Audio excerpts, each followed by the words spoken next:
எம்ஜிஆர் அவர்கள் கட்சி ஆரம்பித்து வருகின்ற பொழுது இதே திமுக கட்சியை சார்ந்தவர்கள் மறைந்த ஐயா கருணாநிதி அவர்கள் என்ன தெரியுமா சொன்னார்? எம்ஜிஆர் அவர்களை காங்கிரஸோட பி டீம் அப்படின்னாரு. காங்கிரஸ் சொல்லி தான் எம்ஜிஆர் அவர்கள் கட்சி ஆரம்பித்தார்.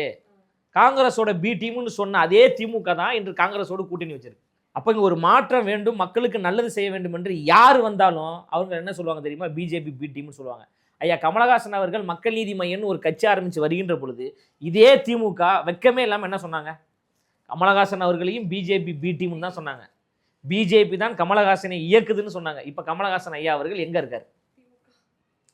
அசிங்கமா இல்லையா திமுக கட்சியை சார்ந்தவர்களுக்கு? அவரை பிஜேபி தானே இயக்கியது, அவர் பிஜேபி பி டீம் தானே. அப்புறம் எதுக்கு நீங்கள் அவரை கூட்டணியில் சேர்த்தீங்க? கூட்டணியில் சேர்த்தது மட்டும் இல்லாமல் இப்போ எம்பி ஆக்கியிருக்கிறாங்க. இப்போ யார் வெளிவேஷம் போடுறா? யார் மக்களை ஏமாத்துறா? திமுக மக்களை ஏமாற்றி கொண்டிருக்கு.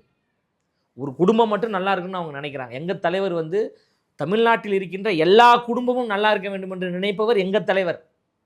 கோபாலபுரம் என்கின்ற ஒரே ஒரு குடும்பம் மட்டும்தான் நல்லா இருக்கணும்னு நினைக்கக்கூடியது அந்த தலைவர்.